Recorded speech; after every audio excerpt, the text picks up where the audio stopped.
To start with, I want to give credit for what performative masculinity actually is and where I heard about this. This particular video, How to Be a Man, talks about performative masculinity. And Orion Taraban is a psychologist and he has a lot of depth and nuance and understanding about this. This is what he said performative masculinity was. It's a set of learned behaviors that express and confirm status in men. These are things that you can do to signify your man status with props, costumes, and postures. Let's have a look at some of the areas, starting with props. I think this is probably one of the most obvious for most men. Some of the props that I've noticed, and you've probably noticed in the past, that men tend to try to have in their life to show off to other men or to women to say, hey, look at me, I'm a real man, I'm tough, I'm impressive, whatever, is these kind of things. They have a lot of money, they flash around their cash, or they kind of have conspicuous consumption through their money. They have nice cars, whether they're nice vintage cars or they're, supercars, whatever,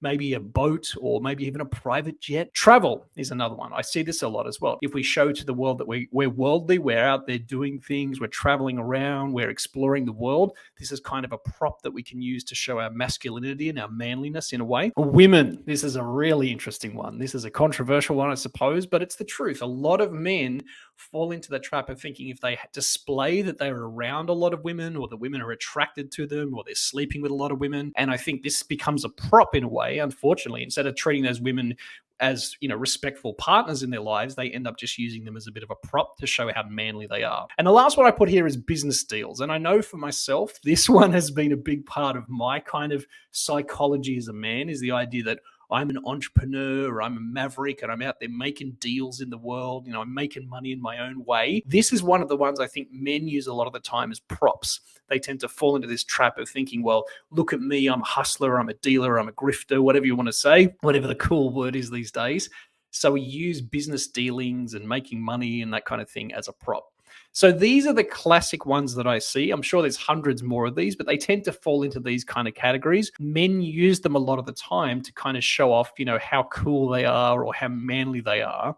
And we all kind of see through it, but the man who's doing it, I think a lot of the time, they kind of get sucked in by this idea. The second type is costumes. Now, I put this suave looking dude here in the picture. There's nothing wrong with dressing well and presenting yourself well to the world, but sometimes I think men use this as a bit of a crutch, if you like, a way of showing off that they're a cool guy or they're masculine or they're powerful or whatever. So I kind of categorize these in different ways. So the first one would actually be physique. If you look at a lot of men today, especially with the way they work out, they tend to use their body, their physique, as a kind of costume. They've always got their shirt open or low cut. They're wearing very, what we would call medium clothes. They only just fit them, whatever, showing that they're physically fit and strong and athletic and all those kind of things. Now, kudos to them. It takes a lot of work to get to that point. But if you're doing it only to use it as a costume to show your masculinity, then I think it becomes a trap. Another part of this is body language, right? And if you've ever been to a gym or you've been around a lot of men, you see there's a lot of this posturing going on. Guys walking around with very aggressive, dominant body language, arms out, strutting around, walking slowly. Body language can become a bit of a costume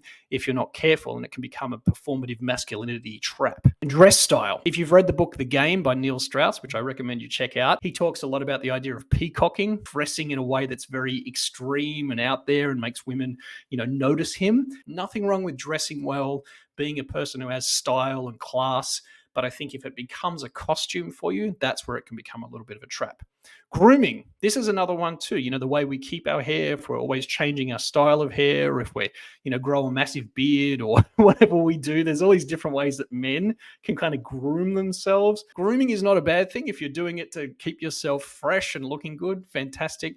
But if it becomes a little bit of a costume for you, then it can be a trap. And the third one is postures. And I think this is the most common way that men fall into performative masculinity. Postures can fall into different categories. They can be things like physical strength, right? So if you're a strong man, you can carry a lot of weight, you can lift heavy or, squat heavy or whatever. Or if you're a physical threat, you can walk around kind of challenging men to fights or acting like you can. This idea of a physical threat, men use that a lot as a posture. Hyper intelligent. This can be one that a lot of men fall into. They act like they know more or they know everything about something. Hyper intelligence can be a bit of a posture. A lot of thinking men use this one versus physical strength to try to sort of show off their masculinity. Oh yeah, I know what what you're talking about, or I've read all about that. I knew about that years ago, or whatever. And this kind of leads into the next one, which I called smug superior.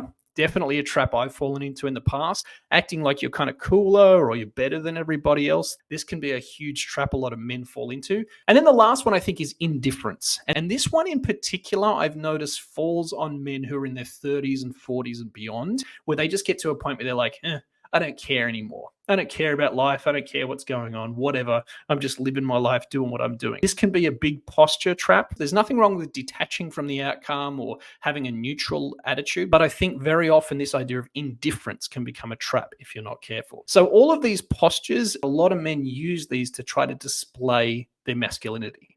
So I ask you, which one are you actually falling into? Are you falling into using props such as physical things, vehicles, money, business dealings, dating?